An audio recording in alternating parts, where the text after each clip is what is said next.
Hey everybody, Jake here from Bearded Gear, and I'm ready to do my full review on this guy.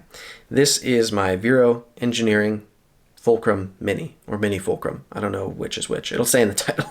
It is the mini version of the Fulcrum, which is a multi-tool at the end of the day from Vero Engineering.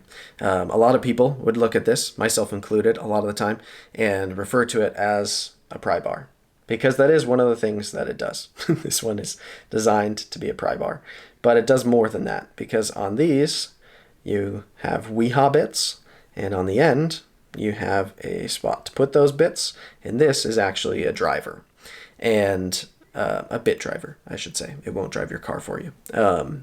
It is so much more compelling to me than a normal pry bar, because it has that multi-tool element, because it has a slot to hold a couple of bits and a slot to use them as an actual driver. And a lot of pry bars I find also have like the little hex cutout where you could use like a 1/4 inch driver maybe, but it's a weird thing where you're like putting it in sideways onto the, like, I've never found that to be all that compelling.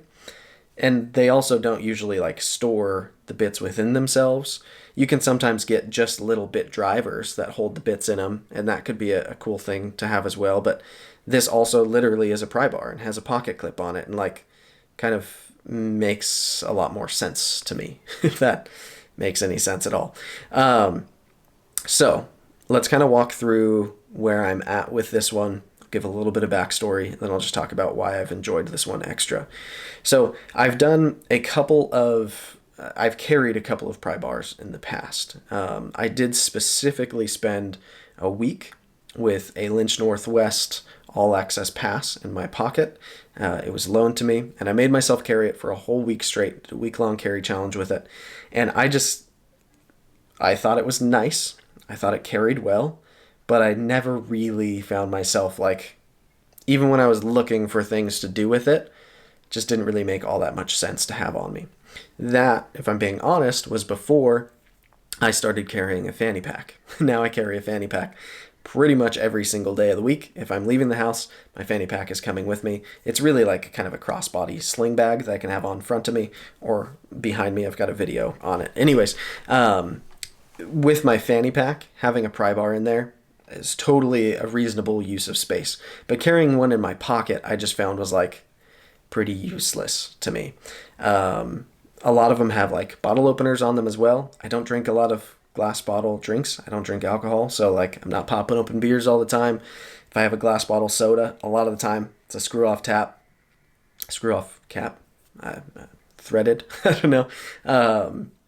Every now and then I'll have like a Mexican Coke that I do need to open the bottle, but usually I'm at home if that happens, or push comes to shove, something like this, I can still absolutely open a bottle with it, and I have. It works just fine for it. So with the All Access Pass, it just didn't really like click for me. I didn't find that it's like something I felt I really needed. Now, this being, if we talk about it being just a pry bar, if we forget that it has the multi-tool element, I think is about as useful as any other pry bar to me. It's a titanium one. This one happens to be Cerakoted, so it's got the white body, the black clip, kind of this stormtrooper look going on, which is part of why I love it so much. When I got it, I got the clipless bit holder and the keychain one as well. I ended up just leaving it like this because I love the way it looks so much, and with it being in my fanny pack, I'm not clipping it to things most of the time anyways. Sometimes I'll clip it kind of internally in there to keep it like stable where it is, but it doesn't matter whether it's smaller or bigger than this. Like, what matters more so is I keep it in one of the little front pockets, so like the length of it, it totally fits in there just fine. It wouldn't make a difference if I got rid of the clip on it. Like it would carry in there just the same. So anyway, this, if it was just a pry bar, would be as useful to me as any other pry bar, which is like not that useful, if I'm being totally honest. In the now probably close to 2 months that I've had this on me full time in my fanny pack, a couple times it's gone in my pocket to see how it does, but I've used the pry element on it maybe 5 times, and probably 3 of those were just as a flathead screwdriver, like putting batteries in something for my kid, or in like a knife install. If I on a what is it, the Giant Mouse GMF1F, I got a set of scales for leather scales that came with hardware, and it's flathead to put it on. I used this for that, and it was great because it's just a big flathead driver basically on the front. In terms of actual prying, I don't think I've done much with it. I think I've pried apart maybe some Legos, or Lego, if we're being correct. Did you know you're not supposed to say Legos? The plural of Lego is Lego? I don't know. Anyways, I've pried apart some Lego with it. I don't think I've done anything else. I'm not the kind of guy who's like opening paint cans all the time, or like, I just don't have that many instances in my life where I need to pry. But where this has been fantastic has been the fact that it is a bit driver, because I always have multiple knives on me or in my near vicinity, and sometimes pivots come a little loose, or a clip screw or a body screw you notice starts to walk a little bit. And especially with how many like new knives I'm always going through, it's not necessarily a knife that I've like taken apart and Loctite it all together my own and like all that kind of stuff. Sometimes pivot screw will walk. So I keep on here my T8 and T6 bits, which are the most common things that I'll find on my knives. And then in my pack, I have, right now they're just in like a ghetto little plastic baggie. I should get an actual holder or something for them. But I have the T10, and I have a little Phillips and a little flathead. And between these two, which stay on it, those extra couple that are in my bag, if I'm on the fly and need a little bit driver, I've got one. And that has come in handy way more than I might have realized before I started carrying one.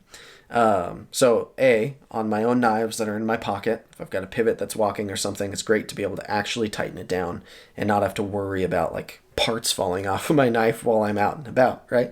But then in addition to that, there's been a couple of times now where I've started to get my brother-in-law kind of into knives. Around Christmas time, he started asking me what he should buy for himself and for his stepson, and I recommended that he buy a Civivi knife to kind of get started. That's a recommendation that I would make a lot to a lot of people. If they're looking for something 50, 60, 70 bucks, kind of in that range, they want something fun but good, it's like pick a Civivi design that you like the look of and seems the right size that you're interested in, and it'll be a nice knife. That's kind of the way I look at it. So anyways, he's gotten a couple of Civivis now for himself, one for his stepson, and every time I go over there, he's been using them a lot, which is amazing to see. I love that. But like, I forget which model it is. He has a Civivi that last time I was there was like so off center that it was starting to rub on the frame, and he had like chipped the very tip off of the knife. He's been using it hard, which is great. But he doesn't have any Torx bits. He was like, dude, my knife is acting funny. And he doesn't know yet the intricacies of how knives work and what tools you need to work on them and all that. So I had my fanny pack and I was like, oh, let me do it. And I pulled this out and I put the bit in there and I fixed it. And I've done that for his stepson's knife. I've done that now on 2 of his knives. I want to say my brother, one of the times that I was over at my parents' house for like a birthday dinner or something, he had his, was probably his bug out was a little loose, and like was able to adjust it for him on the fly, just pulling this out of my fanny pack. And that's great. I think that's like a lot of why people, myself included, carry knives a lot of the time, is to be that person who's like prepared. Like if something needs to be cut, you're the one who's got the tool who can do it and do it well. And there's something nice about that. And this has given me a similar sensation, having a bit driver on me, whether it's even like a little toy for my daughter or my nephew to be able to pull out that little Phillips head and get into the battery compartment. Or if it's another person's knife or one of my knives, like it's a tool that has been really, really handy to just have in my fanny pack that comes with me everywhere anyways. It weighs next to nothing, and it's just an absolutely worthy use of space. So I look at this thing more as a portable bit driver than I do as a pry bar. And to me, that's an important distinction. I don't think pry bars are dumb, though. I think some people hate on the idea of pry bars because they don't find themselves needing one. And I've already said, I don't really find myself needing one often. But I know guys who do things professionally for work that require them to do prying type activities a lot. And so for them, having a nice pry bar in their pocket makes a ton of sense to me, especially like Cerberus is coming out with soon. He's got one coming that's in 3V blade steel. That's a super tough steel. That makes sense to me if you need a pocket pry bar to have one in a tough steel. Whereas like a lot of these titanium ones, I mean, I've seen people use them and use them hard, and they seem to do really well. But I think it makes sense if you're somebody who does open a lot of paint cans. Maybe you're into cabinetry or like whatever it is that you're doing that's like more hardcore on a daily basis than me opening packages. Like, yes, a pry bar all of a sudden makes a ton of sense. But for me and my lifestyle, this one is way more justifiable. Because if I do need to pry something, it's great at it. It's an awesome profile. It gets to a nice thin, but not too thin kind of tip there. You can get that into places and use it the way that it's designed to be able to work. You could also foreseeably use it to scrape stuff. Like there's a lot of ways you could use this tip of it. You can see the Cerakote is even just a little bit worn on the tip of this one, mostly from me using it like a flathead. But yeah, it works. But the fact that I can have the bits stored in it and then easily pull them out, it's literally super, super simple. I like to just keep the bands where you've seen them this whole time, and then I'll kind of move them up together right there, and then I'll pull out the bit that I need. Say I need the T6, and boom.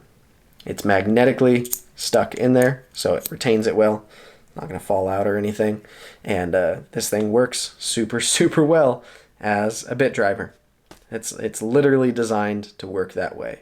And I want to say, when I was talking to Joseph about this, it might have even been on my podcast, he was talking about, I think, I could be wrong here, don't quote me on this, I think he was trying to design the bit driver first, and then the pry element kind of came afterwards.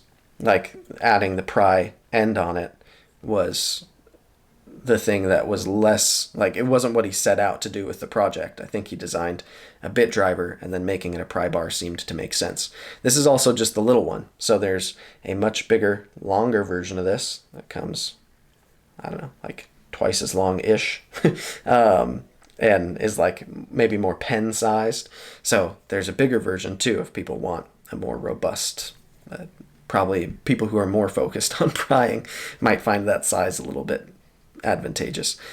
But yeah, I really like this thing. I'm not the expert on pry bars. I haven't tried all that many of them. I'll probably try a few more in the near future and see if there's another one that I like. But the fact that this is a bit driver is the huge differentiating factor for me. And not just like, oh, we've thrown in a spot where if you happen to have a 1/4 inch bit or whatever it is, you can use it to hold on to the bit, but that this is literally designed to be a bit driver, and that's like the focus of it. Just really, really works for me. Plus it's Stormtrooper colored, so it looks great and it's cool. Anyway, I guess that's plenty for me to say about it. But yeah, this is my Vero Engineering Fulcrum Mini, or Mini Fulcrum. Again, I'm not sure. We'll see. Thanks guys for checking it out with me, and I'll see you on the next one.